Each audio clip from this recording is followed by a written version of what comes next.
我最近跟身边的朋友聊天，发现大家都在焦虑 AI 什么都会了，孩子以后怎么办？现在重视的学历以后还重要吗？现在的高薪工作等孩子长大还在吗？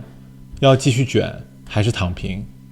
但我们最后反而想清楚了， AI 越厉害，有些能力只会更重要。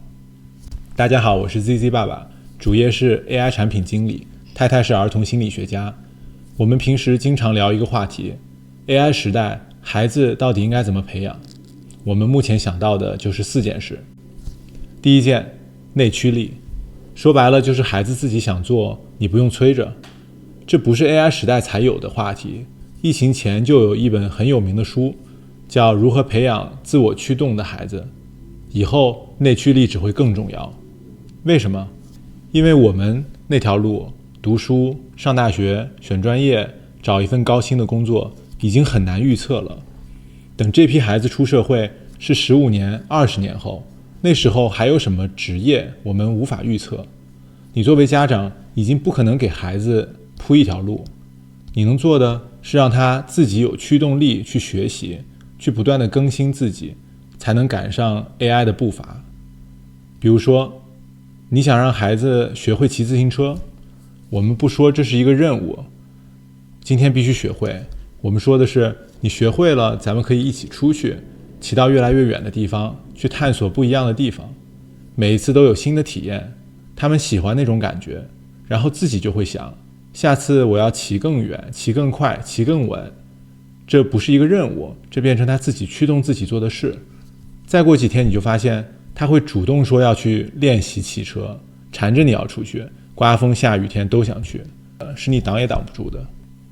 第二件，做决策，这个被严重低估了，以后很多任务都可以交给 AI 做，效率极高，但 AI 帮你做不了的是决定。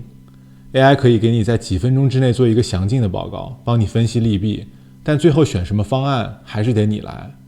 咱们在中国长大的孩子有没有想过，小时候自己做过几个真正的决定？其实从很小开始就可以让孩子做选择，让他们对自己的生活有一些掌控，锻炼他们分析各种选择的利弊，早早的就学会承担做了选择之后的结果。今天想去攀岩还是滑冰？攀岩的话要准备什么装备？滑冰的话要穿什么样的衣服？想不想约朋友一起？要考虑他们会不会喜欢，能不能一起玩。哪怕是5、6岁的孩子，问他们这种问题的时候，他真的会停几秒钟，认真的想，然后给你一个答案。这个过程中，他就在脑子里设想做这些决定的结果，哪个是他想要的。你得先相信孩子能做决定，他才真的能做决定。第3件，解决问题。AI 能执行任务，但执行之前得先有人看见问题，还得有人想出不一样的解法。这2步是人需要做的。你跟 AI 说帮我做一个什么 skill， 但这个事情到底要解决的是什么问题，他并不知道。你要是没办法抽丝剥茧的想清楚要解决的问题，就没有办法真正的利用 AI 的能力去帮你执行。像我们平时生活中习以为常的事情，在孩子眼里都喜欢问个为什么。开车在路上为什么会有红绿灯啊？坐飞机起飞降落为什么又要系安全带啊？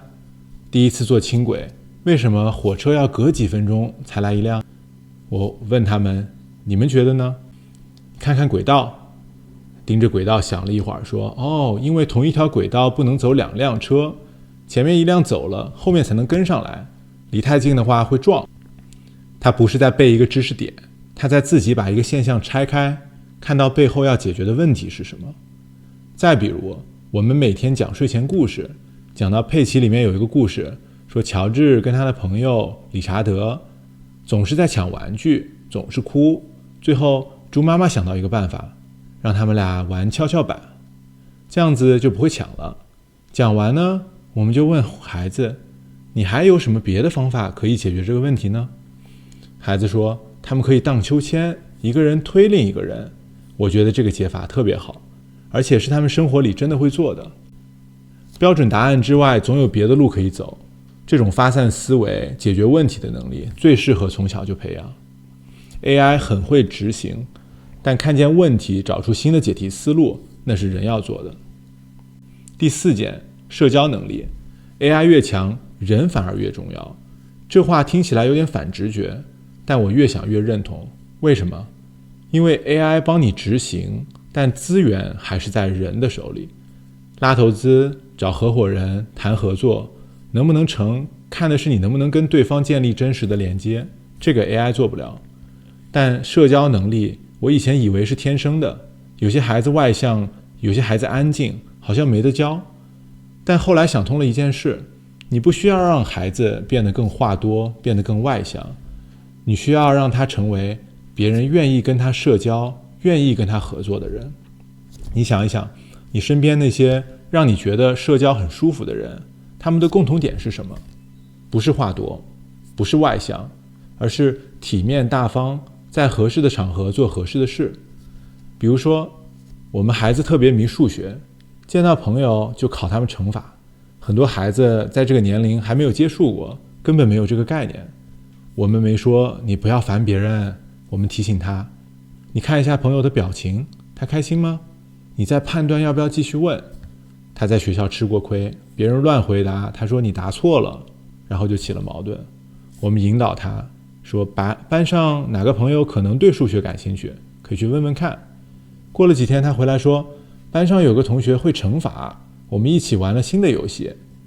他自己呢，就把分享兴趣和找对人这两件事连起来了。你有没有发现，这4件事 AI 出来之前就很重要， AI 只是让他们变得更重要了。 AI 越能干，越能替你执行，人要做的呢，就只剩下想做什么，决定做什么，把它想清楚，跟对的人一起做成。这些东西呢，我自己也还在摸索。如果你也在想这些问题，我们可以一起慢慢聊。你有什么想法，也可以在评论区告诉我。我们下一期继续。